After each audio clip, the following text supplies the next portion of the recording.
Hello students, आज अपने शुरू कर रहे हैं class 11th chapter zero. Chapter zero basically is the basic maths and vectors. कहने को तो ये चैप्टर जीरो है, but you know the importance of zero कि जीरो के बिना कुछ पॉसिबल ही नहीं है। तो ये फिजिक्स का एक ऐसा चैप्टर है जो आपको 11th 12th in the further studies बहुत काम आने वाला है। इसके अंदर हम लोग बेसिक मैथ्स सीखने वाले हैं जो फिजिक्स के अंदर यूज होती है। साथ ही एक बड़ा इंपॉर्टेंट कंसेप्ट है फिजिक्स का, वो है वेक्टर्स। हम लोग वो कंसीडर करेंगे। तो सब्सक्राइब कीजिए यूट्यूब चैनल को, इंस्टा पे @thephysicbooster को फॉलो कीजिए। शुरू करते हैं बिल्कुल एक नया चैप्टर फ्रॉम क्लास 11th, मतलब आज से हम 11th क्लास शुरू कर रहे हैं। तो करते हैं शुरू। तो देखिए चैप्टर जीरो। चैप्टर जीरो के अंदर बेसिकली क्या आएगा बच्चों, इसके अंदर हम लोग डिस्कस करेंगे बेसिक मैथ्स के बारे में और वेक्टर्स के बारे में। देखिए जब हम फिजिक्स पढ़ते हैं तो फिजिक्स के अंदर जो बेसिक मैथ्स के कंसेप्ट हैं, बेसिक मैथ्स के अंदर देखो क्या क्या हमें आना जरूरी है, जिसके बिना हम लोग चीजों को कवर अप नहीं कर पाएंगे। तो हमें बेसिक मैथ्स के लिए बच्चों सबसे पहले डिफरेंशिएशन आना चाहिए। सेकेंड थिंग इज डिफरेंशिएशन के साथ साथ हमें इंटीग्रेशन के बारे में पता होना चाहिए। ये टर्म्स कुछ ऐसी हैं शायद आपने कभी ना सुनी हो 10th क्लास से, अगर आप 11th में भी मूव कर रहे हो। अगर आप 12th या ड्रॉपर के स्टूडेंट हो तब आपको पता होगा कि इंटीग्रेशन डिफरेंशिएशन कितना इंपॉर्टेंट है और कैसे कैसे यूज करना है। बट अगर आप 10th से 11th मूव कर रहे हो तो इंटीग्रेशन डिफरेंशिएशन बिल्कुल आपके लिए बच्चों एक नई चीज होने वाली है। तो घबराना नहीं है, इसको ढंग से एक अलग तरीके से समझेंगे अपने। थर्ड है बच्चों जो हमें आना चाहिए वो है ट्रिग्नोमेट्री। ट्रिग्नो के कुछ फॉर्मूले हैं जो आपने शायद 10th में भी पढ़े होंगे, उन्हीं को हमें प्रॉपर यूज करना पड़ेगा। एंड बच्चों फोर्थ वन जो हमें थोड़े बहुत चाहिए होंगे वो चाहिए होंगे अलजेब्रा के कुछ बेसिक फॉर्मूले। अलजेब्रा के होल स्क्वायर्स के फॉर्मूले, होल क्यूब के फॉर्मूले, क्यूब के फॉर्मूले, जिनको हम लोग डायरेक्टली लर्न कर सकते हैं। क्वाड्रेटिक इक्वेशन कैसे सोल्व करी जाती है, ये पर्टिकुलर चीजें आपको पता होना चाहिए। डन। ऐसे ही फिफ्थ जो हमारा रहेगा टॉपिक वो रहेगा ग्राफ्स। ग्राफ बड़े इंपॉर्टेंट होते हैं हमारी फिजिक्स के अंदर। तो बेसिक ग्राफ अगर हम लोग पढ़ पाएंगे कि अगर ऐसी इक्वेशन दे रखी है तो कैसा ग्राफ बनेगा। फिजिक्स में ज्यादा नहीं, 2-3 ग्राफ ही बार बार वेरी करते हैं, बस उन्हें बनाना आ जाए तो हमारा काम सेटअप हो जाता है। ऐसे ही फिफ्थ जो चीज इसके अंदर आएगी बच्चों वो है वेक्टर्स। ये वेक्टर्स हमारा एक पूरा का पूरा चैप्टर है जो फिजिक्स में अलग अलग चैप्टर्स के अंदर यूज किया जाएगा। इसका कुछ पोर्शन आपको बच्चों चैप्टर 4 में मिलेगा 11th की एनसीईआरटी में, कुछ पोर्शन चैप्टर 6 में मिलेगा, कुछ पोर्शन चैप्टर 7 में मिलेगा और कुछ आपको मैथ्स में मिलेगा +2 में। तो सुनिए, हम लोग पूरा वेक्टर्स एक साथ कवर अप कर लेंगे यहाँ पे, पूरा का पूरा वेक्टर्स, और that will be surely helpful for us. Clear, getting my point. तो इस बात को आप पर्टिकुलरली ध्यान रखिएगा कि हमें क्या क्या पढ़ना है। तो चलिए ज्यादा टाइम नहीं वेस्ट करेंगे, आपको इंट्रो मैंने दे दिया है। हम लोग शुरू करते हैं कहां से, डिफरेंशिएशन से। तो डिफरेंशिएशन को हम समझते हैं किस तरह से डिफरेंशिएशन होता है। तो आओ स्टार्ट करें गेम विद द डिफरेंशिएशन। चलिए, डिफरेंशिएशन क्या है बच्चों? डिफरेंशिएशन का एक्चुअल मीनिंग बच्चों होता है, अगर हम ज्यादा डिटेल में नहीं जाएं, क्योंकि हमें कुछ मैथ्स या इतना लेवल का तो चाहिए नहीं कि हम लोग इसमें मैथ्स के क्वेश्चन सोल्व करें, या हमें तो बस बेसिक चाहिए कि हमारी फिजिक्स अच्छी रहे, फिजिक्स में हम कभी डिफरेंशिएशन की वजह से ना अटके। तो डिफरेंशिएशन का बच्चों मतलब होता है तोड़ना।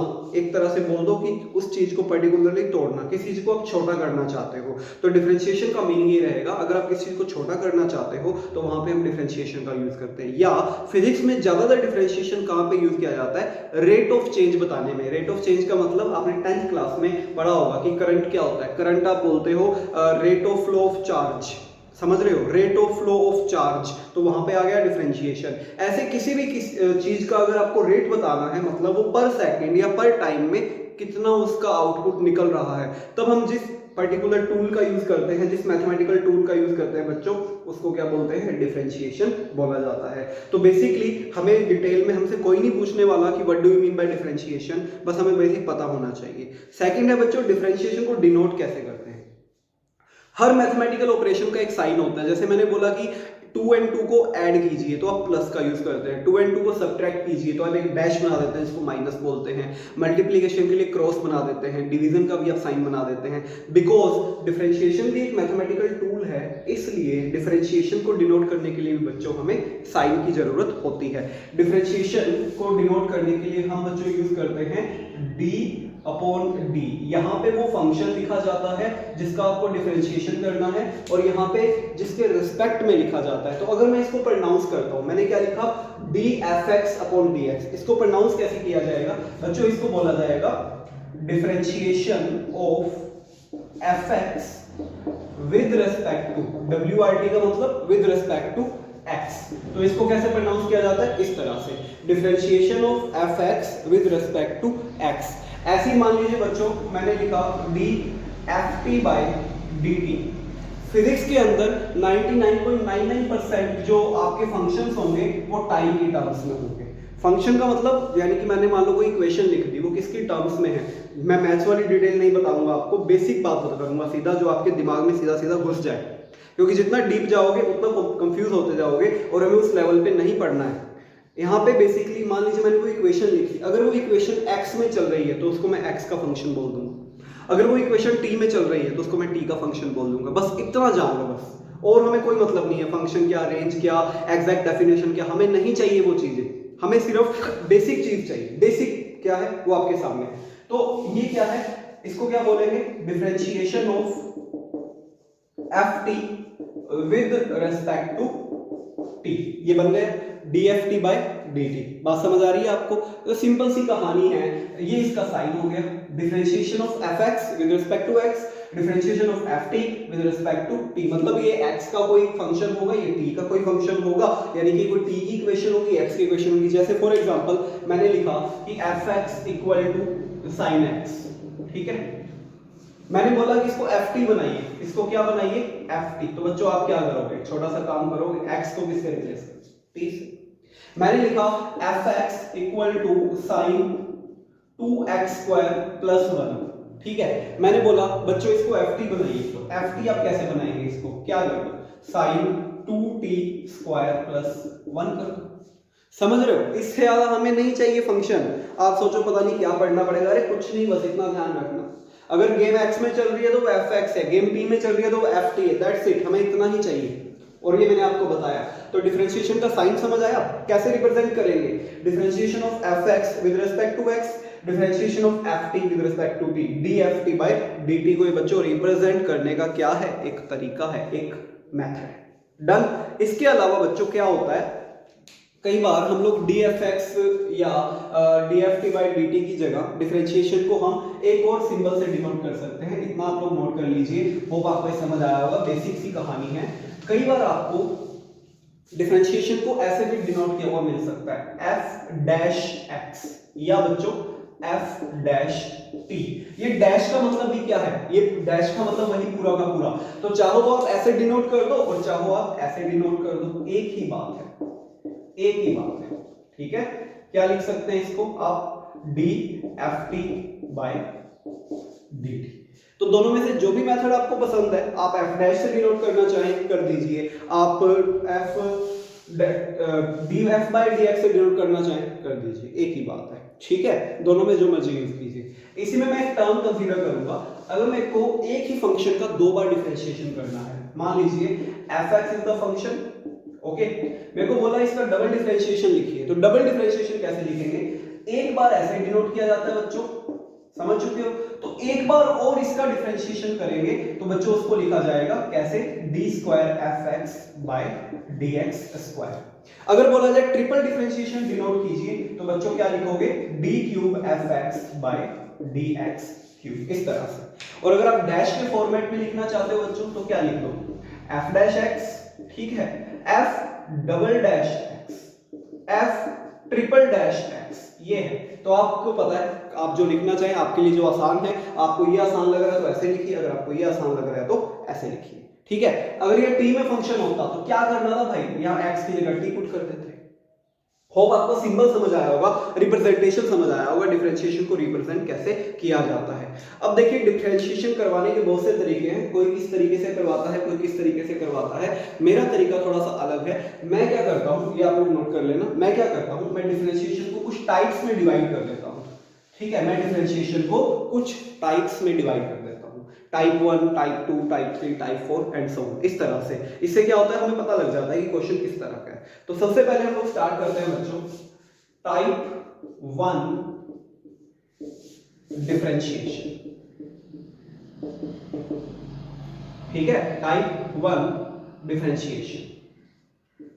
तो टाइप 1 के अंदर मैं कुछ बेसिक फॉर्मूले कंसीडर करूंगा जो आपको रटने हैं, जो आपको याद रखने हैं, जो आपके बड़े काम के। इनका डेरिवेशन हमें नहीं चाहिए, मैथ्स वाले सीखेंगे +2 में, बट हमें जरूरत नहीं है डेरिवेशन की, हमें डायरेक्ट फॉर्मूले चाहिए। तो बड़े बेसिक फॉर्मूले, मैं सिर्फ वही फॉर्मूले कंसीडर करूंगा जो आपको 2 साल फिजिक्स में काम आने वाले हैं। मैं कोई फालतू फॉर्मूला कंसीडर नहीं करूंगा, फॉर्मूले बहुत हैं जो मैथ्स में काम आते हैं। फिजिक्स के पॉइंट ऑफ व्यू से जितने भी इंपॉर्टेंट फॉर्मूले हैं वो सारे मैं कंसीडर करूंगा, जिसके बाहर आपको क्वेश्चन नहीं मिलेगा फिजिक्स में आपकी 2 साल की स्टडी में, जेई के लिए, नीट के लिए। डन। तो सबसे पहला फॉर्मूला बच्चों, मैं सारे फंक्शंस टी में एज्यूम कर लेता हूं क्योंकि आपको फिजिक्स टी में ही मिलती है, टाइम के टर्म्स में ही मिलती है। पहला फंक्शन मैंने कंसीडर किया, अगर एफ टी की वैल्यू बच्चों t power raise to n है, अगर एफ टी की value t power raise to n है तो इसका डिफरेंशिएशन क्या होगा? तो लिखने का तरीका क्या होगा बच्चों, D f t by d T लिख लीजिए या एफ डैश टी लिख लीजिए। मैंने आपको बोला है दोनों में से जो आपको पसंद। तो इसका फॉर्मूला बच्चों याद रखिएगा, डी एफ टी। अब आप इसको थोड़ा सा अगर बेटर लिखना चाहते हैं तो एफ टी की वैल्यू कितनी है, टी एन, पुट करो यहाँ पे d t n by d t. तो क्या आउटपुट आ जाएगा बच्चों, देखिए होगा क्या, ये जो पावर है ना ये जंप करके आगे आ जाती है, हमारा जो आउटपुट है बच्चों वो होता है ये, याद रखेंगे एन टी एन माइनस 1। तो ये फॉर्मूला हो गया t power raise to n का। फॉर एग्जांपल, एक एग्जांपल कंसीडर करें। फॉर एग्जांपल मैंने आपको बोला कि f t is equal to t square, तो इसका क्या कीजिए, डिफरेंशिएशन कीजिए। ठीक है, इसका डिफरेंशिएशन कैसे करेंगे, आप देखेंगे अच्छा ये तो इसके जैसा दिखता है, ये इसके जैसा दिखता है, t power raise to n t square के जैसा दिखता है। अगर ये इसके जैसा दिखता है तो इसका फॉर्मूला तो मेरे को आता है, एफ डैश टी क्या लिखा जाए, टी एन बन गया ना, ये एन की वैल्यू कितनी होगी बच्चों, 2 टी 2 माइनस 1, तो आउटपुट क्या आ जाएगा, 2t। हो गया क्वेश्चन खत्म, बस इतना सा काम था। हमें बच्चों क्या याद होना चाहिए, फॉर्मूला याद होना चाहिए। अगर हमें फॉर्मूला याद है तो differentiation is a fun. Clear, f dash t कितना आ गया हमारे पास, 2t। इस तरह से आप डिफरेंशिएशन कर सकते हो। एक और एग्जांपल में बच्चों, मैंने आपको बोला कि एफ टी इक्वल्स टू बच्चों रूट टी है। ठीक है, f t is equal to root t है। अब आप कहेंगे इसको कैसे करें, तो देखिए पहले तो इसकी थोड़ी शक्ल अच्छी करो। शक्ल अच्छी करने का मतलब, रूट का मतलब क्या होता है, कितनी पावर बच्चों, रूट का मतलब होता है हाफ पावर। क्या होता है, हाफ पावर। तो इसको क्या लिखिए आप, एफ टी इक्वल्स टू, पहले शक्ल अच्छी कर रहे हैं, डिफरेंशिएशन भी करेंगे, f t is equal to t half. Done. अब लगा दो फॉर्मूला, एफ डैश टी क्या लिखा जाएगा बच्चों, पावर कूद के आगे आ जाती है, आ गई, और यहां हो गया हाफ माइनस 1। ठीक है, हाफ माइनस 1 कितना हो गया, माइनस हाफ। तो बच्चों एफ डैश टी कितना आ गया हमारे पास, 1/2 टी माइनस हाफ। और जैसे अगर जैसे टी प्लस हाफ अगर रूट टी होता है, टी प्लस हाफ अगर रूट टी होता है, तो टी माइनस हाफ क्या होगा, माइनस रूट टी, नहीं, अगर t half plus root t होता है तो टी माइनस हाफ होगा 1/रूट टी। पावर माइनस का मतलब वो चीज कहां चली जाती है, अपॉन में चली जाती है। तो लो रूट टी का डिफरेंशिएशन हम डायरेक्ट भी याद रख सकते हैं बच्चों, कितना होता है 1/2 रूट टी। बात समझ आई आपको एप्लीकेशन समझ आई पहले फॉर्मूला की। अभी और कंसीडर करेंगे आगे, आप ये दोनों प्रॉब्लम सॉल्व कीजिए। ठीक है, जैसे फॉर एग्जांपल एक क्वेश्चन और कंसीडर करते हैं अपने। मैंने आपको बोला कि example is t power raise to f t, f x ले लें, आपका ये टी चल रहा है, ये लो एक्स पावर रेज़ टू 3/4। ठीक है, इसका डिफरेंशिएशन कैसे करेंगे, क्या लिखा जाएगा बच्चों, एफ डैश एक्स। मेरे को ये आसान लगता है, मैं ये लिखता हूं, आप चाहें तो ये लिख लीजिए, क्या फर्क पड़ता है। पावर 3/4 कूद के आगे आ जाएगी, जंप करके आगे आ जाएगी, तो यहां क्या आ जाएगा, x 3/4 माइनस 1। 3/4 माइनस 1 कितना होता है बच्चों, -1/4। तो क्या मिलेगा मेरे को मिलेगा ये, लो भाई आंसर आ गया। अब आप चाहें तो आप तो इसको कैसे लिखें, इसको आप ऐसे लिख सकते हैं 3/4 x power raise to 1/4। Clear, नीचे आ जाएगा नहीं, तो इस तरह से आप इसको सोल्व कर सकते हैं। एक क्वेश्चन देता हूं आपको मैं, कमेंट बॉक्स में आंसर देंगे आप मेरे को जल्दी से। इसका क्वेश्चन इज कि ft इक्वल टू बच्चों 1/रूट टी। ठीक है, इसका डिफरेंशिएशन क्या होगा अब मेरे को कमेंट बॉक्स में बताना। I am waiting for your answers. ठीक है, चले आगे। पहला फॉर्मूला आप लोगों को क्लियर हो गया। पहला फॉर्मूला ही एक्चुअली थोड़ा सा प्रैक्टिस मांगता है, बाकी तो डायरेक्ट लर्न ही करने हैं। तो चलिए अगले फॉर्मूले की तरफ चलते हैं। पहला फॉर्मूला हमारा क्लियर है, दूसरे फॉर्मूले को पकड़ते हैं, दूसरे को कंसीडर करते हैं बच्चों। सेकंड फॉर्मूला क्या होगा? सेकंड फॉर्मूला बच्चों, अगर f t is equal to बच्चों e power raise to t. E क्या होता है? ई होता है बच्चों एक्सपोनेंशियल। ये एक तरह का फंक्शन है, जैसे लोग आपने सुना होगा वैसे ही एक्सपोनेंशियल होता है। इसकी डिटेल आपको मैथ्स में पढ़ने को मिलेगी। एक तरह की ग्रोथ है, एक तरह का फंक्शन है। ये डीके भी हो सकता है, ग्रोथ भी हो सकता है। ये किसी पर्टिकुलर चीज के बढ़ने को भी बता सकता है, किसी पर्टिकुलर चीज के घटने को भी बता सकता है। तो इसको कई बार ऐसे भी लिखा जाता है, एक्सपोनेंशियल टी, ऐसे भी लिखा जाता है कई बार। ठीक है, EXP टी इस तरह से डिनोट कर सकते हैं हम। एक ही बात है, या आप e power raise to t लिख लीजिए या EXP t लिख लीजिए। तो बच्चों इसका डिफरेंशिएशन क्या होता है? f dash t। बड़ा इजी है। इसका डिफरेंशिएशन कैसे लिखेंगे, या इसको ऐसे लिख लें, आपकी मर्जी है। क्या आ जाएगा? इसका डिफरेंशिएशन बच्चों यही होता है, तो याद रखने की जरूरत ही नहीं है। et का डिफरेंशिएशन et होता है। e क्या है बच्चों? एक्सपोनेंशियल। अगर मेरे को बोले कि e एक्सपोनेंशियल है, अकेले e की वैल्यू पूछी जाए आपसे, अकेले e की वैल्यू क्या होती है, तो याद रख लेना ये अप्रोक्सीमेटली वैसे तो होती है देखो बच्चों 2.7 के आसपास, 2.78 के आसपास। इसको अप्रोक्सीमेटली हम न्यूमेरिकल्स में 3 कंसीडर करते हैं। जैसे पाई की वैल्यू याद रखते हो ना 3.14, वैसे फिजिक्स में कई बार आपको e की वैल्यू भी पुट करनी पड़ जाती है। तो अकेले e की वैल्यू या एक्सपोनेंशियल की वैल्यू अप्रोक्सीमेटली 2.7 होती है, जिसको हम लोग 3 एज्यूम कर सकते हैं फॉर द न्यूमेरिकल्स। डन। जैसे g क्या होता है? 9.8 होता है। हम न्यूमेरिकल में अपनी सहूलियत के हिसाब से 8 10 यूज कर लेते हैं। ठीक है, तो इस चीज को आप ध्यान रखिएगा। डन। नाउ थर्ड फॉर्मूला बच्चों, इसमें अब क्या है? et दिखे तो et कर दो, कोई दिक्कत ही नहीं बच्चों। थर्ड फॉर्मूला हम यूज करेंगे ft इक्वल टू, अगर हमें दिख जाए कहीं पे, ये भाई साहब जानते हो इनको, तो बचपन से जानते हो, 8 9 से आ रहा है आपके पास, sin t। अगर फंक्शन हमारा हो जाए sin t, तो बच्चों डिफरेंशिएशन क्या होता है? f डैश t क्या होता है बच्चों? याद रखेंगे डायरेक्टली, क्या होता है? cos t होता है। sin t का डिफरेंशिएशन हमेशा क्या होता है बच्चों? cos t होता है। याद रखोगे? रखना पड़ेगा, इसके बिना काम ही नहीं चलेगा। फोर्थ वन इज बच्चों, अगर ft की वैल्यू जैसे sin t है, तो क्या cos t ने हमारा क्या बिगाड़ा है? तो ft की वैल्यू आप क्या पुट कर दो? cos t। इसका डिफरेंशिएशन क्या होगा बच्चों? f dash t equal to minus of sin t। ठीक है, तो इसमें बच्चों को जनरली कंफ्यूजन होती है। अभी तो दूसरा भाई आएगा इनका इंटीग्रेशन, फिर ज्यादा कंफ्यूजन होती है। तो आपको करना क्या है? You have to memorise the formulas that will surely help. तो sin t का डिफरेंशिएशन बच्चों cos t, cos t का डिफरेंशिएशन बच्चों माइनस sin t। ये बात को हम लोग अच्छी तरह से ध्यान रखेंगे। क्लियर? होप आपको ये 4 फॉर्मूले समझ आ चुके हैं। चलिए फिफ्थ फॉर्मूला की तरफ चलते हैं बच्चों। फिफ्थ इज, अगर हमारे पास जो ft है बच्चों, वो है ln t। ln का मतलब log भी जैसे एक्सपोनेंशियल एक फंक्शन है, वैसे log भी एक फंक्शन होता है। log का बेस, ln का मतलब होता है log with base e t, ऐसे। ठीक है, तो अगर हमें बोला गया कि ft या तो ये है या ये है, दोनों में से कुछ भी ले लो, दोनों में से कुछ भी ले लो, और आपको बोला गया कि बताओ भाई f डैश t की वैल्यू क्या होगी, डिफरेंशिएशन क्या होगा इसका, तो आप सीधा सा एक काम करेंगे, क्या होगा बच्चों? 1/t। अगर ये x की टर्म्स में होता तो 1/x। तो पहला फॉर्मूला न्यूमेरिकल वाला था, बेसिकली हमें उस पर जरूरत थी, हमें उसको सोल्व करने की। लेकिन अगले 4 फॉर्मूले डायरेक्ट लर्न करने हैं। et sin t, cos t minus sin t, ln t का 1/t। डन। तो ये 5 फॉर्मूले आपको हो गए होंगे क्लियर। चलते हैं 6th फॉर्मूला की तरफ। 6th फॉर्मूला बहुत काम का फॉर्मूला, इनको नोट कर लेना हम लोग पॉज करके सारे formula. 6th formula is also very useful बच्चों। क्या है 6th फॉर्मूला? 6th फॉर्मूला है हमारे पास, अगर ft इज कांस्टेंट, मतलब ये कोई नंबर आ जाए। कांस्टेंट का मतलब यहाँ पे कई बच्चों को कंफ्यूजन हो जाती है। कांस्टेंट का मतलब देखिए कोई भी नंबर, एनी नंबर। कांस्टेंट जो है वो होते हैं जो टाइम के साथ चेंज नहीं होते। जैसे 2 है, मान लो 2 अभी भी 2 है, कल भी 2 है, परसों भी 2 होगा, 4 साल बाद भी 2 होगा, 10 साल बाद भी 2 होगा। 2 कभी 3 नहीं बन पाएगा, 3 कभी 2 नहीं बन पाएगा। नंबर समझ रहे हो ना? बस वही गेम है। ठीक है, तो बेसिकली हो क्या रहा है? कांस्टेंट। कांस्टेंट का मतलब कोई भी नंबर आ जाए, या मजेदार चीज बताऊं, पाई जनरली कंफ्यूज होते हैं। अकेला ई भी तो कांस्टेंट है, 2.7 वैल्यू है इसकी।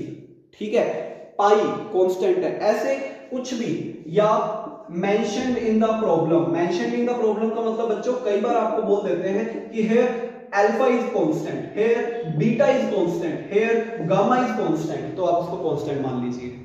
तो जब भी आप कांस्टेंट को देखें अपने सामने, तो आप जब इसका डिफरेंशिएशन करेंगे बच्चों, f डैश t या dft बाय dt, ये तो किसी का भी फंक्शन हो, क्या फर्क पड़ता है, 2 तो 2 ही रहेगा, चाहे वो t में है चाहे वो 3 में है।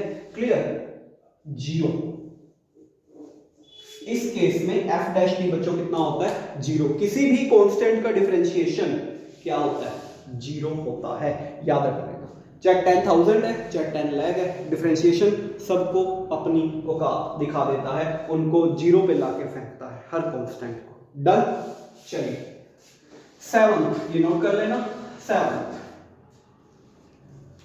7th है इफ ft इक्वल्स टू बच्चों मैं कंसीडर करूं 10t, 10z होता है आपको याद हो, तो सिंपल सा फॉर्मूला जैसे साइन कोस का याद रखा हमने, तो बच्चों f डैश t क्या हो जाएगा?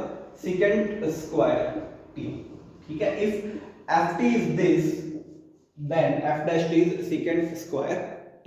क्लियर? ऐसे ही 8th फॉर्मूला हम कंसीडर करते हैं, if ft is equal to second t, तो f डैश t क्या हो जाएगा बच्चों? Second t tan t, tan t sec t sec t tan t। ठीक है, समझ आई बात मेरी? sec x tan x tan x sec x, t को x पुट करो। Done?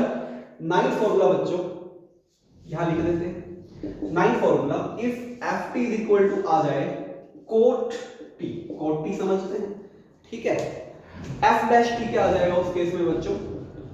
Minus cosecant square t। ये देखिए याद रखने पड़ेंगे आपको, जैसे मेरे को याद है ना वैसे तुम्हें भी याद होने चाहिए, that will surely helpful. 10th number बच्चों, ये 4 ऐसे फॉर्मूला है बच्चों फिजिक्स के अंदर जो नाम मात्र, लाइक मान लो कि 0.001% केस में हम इनको यूज करने वाले हैं, बट हमें पता होना चाहिए होता क्या है। ठीक है, मान लीजिए ft आ जाए हमारे पास, कोसेक t रह गया बस, कोसेक। ठीक है, तो f डैश t इस केस में क्या होगा बच्चों? Minus cosec t cot। ठीक है, होप आपको ये फॉर्मूले क्लियर हुए होंगे। तो ये 4 फॉर्मूले आपको क्लियर हुए बच्चों? f dash t second square t, f dash t sec t tan t, f dash t minus cosec square t, f dash t minus cosec t cot t।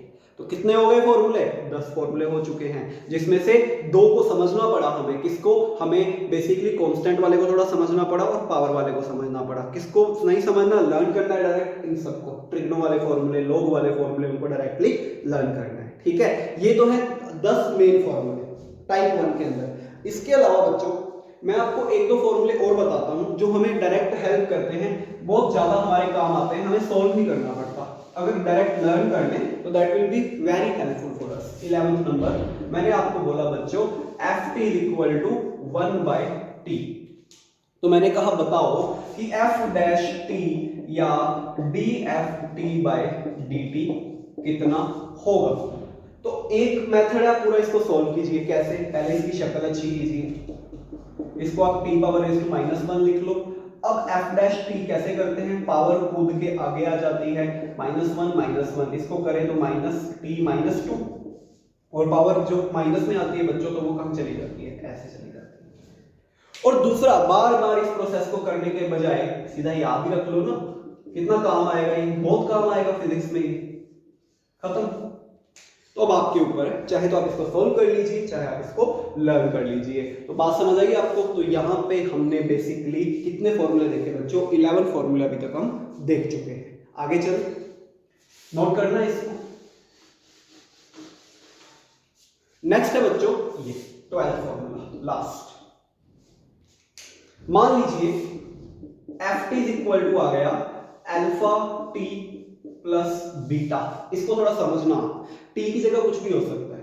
ठीक है, ये काम करते हैं, पहले अपने सिर्फ t का फॉर्मूला देख लेते हैं, फिर इसको लेंगे। ठीक है, पहले अपने काम करते हैं। मान लीजिए ft is equal to t आ गया, ये हमें डायरेक्ट याद कर लो।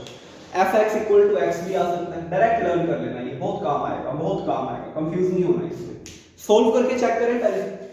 f डैश t, देखिए अकेला t है, इसका मतलब पावर 1 है, या अकेला x है तो पावर 1 है। तो क्या होगा? पावर कूद के आगे आ जाएगी, यहां हो गया 1 माइनस 1, तो 1 इंटू टी 0, किसी की भी पावर 0 हो तो उसका वैल्यू क्या होता है? 1, तो आंसर क्या आ गया? 1 आ गया। समझ गए? तो अब सीधा भी याद रख सकते हो कि कभी आपको ये T1 है, इसको T डैश मत समझ लेना। अगर कभी भी आपको सीधा सीधा सोल्व करना है ft इक्वल टू टी, तो आप f डैश टी बच्चों क्या पुट कर दोगे? आप सीधा सीधा आंसर लिख दोगे 1। इस चीज को याद रख लेना, that will be surely helpful, बहुत जगह काम आने वाला है। लास्ट फॉर्मूला आप देखते हैं 13th नंबर। तो कुछ चीजें हमने डिस्कस कर ली हैं, अब आते हैं हम लोग 13 नंबर पे। ये सारे फॉर्मूले याद रखना, कंसेप्ट भी साथ में कवर अप हो रहे हैं। डिफरेंशिएशन विल बी फन अगर इन फॉर्मूलों को आप अच्छी तरह ध्यान रखेंगे तो। मान लीजिए हमारे पास जो ft है बच्चों वो है अल्फा टी प्लस बीटा। मैंने बोला बच्चों where alpha and beta are constant. बस ऐसे क्वेश्चन में बड़े परेशान करते हैं बच्चों को स्टार्टिंग के अंदर, धीरे धीरे फिर आदत हो जाती है। एक सिंपल सा मेथड बताता हूं। आप देखिए, अगर कांस्टेंट अकेला आता है, अकेला आता है मतलब किसी को साथ नहीं लेके आ रहा। साथ लाने का मतलब टी को नहीं लाया, टी स्क्वायर को नहीं लाया, एक्स को नहीं लाया, एक्स स्क्वायर को नहीं लाया, किसी को साथ नहीं लेके आया, उसने रिस्क लिया, वो अकेला आ गया, तो उसका डिफरेंशिएशन जीरो। पकड़ो, जीरो कर दो, मार दो, डिफरेंशिएशन क्या कर दो उसका, जीरो कर दो। अगर वो अकेला आए, लेकिन अगर वो किसी के साथ आए, जैसे ये टी के साथ आया है, ये अकेला आया है, अगर किसी के साथ आए तो कांस्टेंट को बाहर बिठाइए, कांस्टेंट को बाहर बिठाइए और जिसके साथ आया है ना उसका डिफरेंशिएशन कर दो, गेम ओवर। अगर अकेला आया तो कांस्टेंट को पकड़ के खत्म कर दो, डिफरेंशिएशन कर दो। लेकिन अगर वो किसी के साथ आया तो कांस्टेंट को बोलिए आप बैठ जाओ, आप उनको बाहर बिठाइए, टी को अंदर ले जाओ खोपचे में और डिफरेंशिएशन कर दो, खत्म कर दो। कैसे? देखो, एफ डैश टी लिख रहा हूं बच्चों में।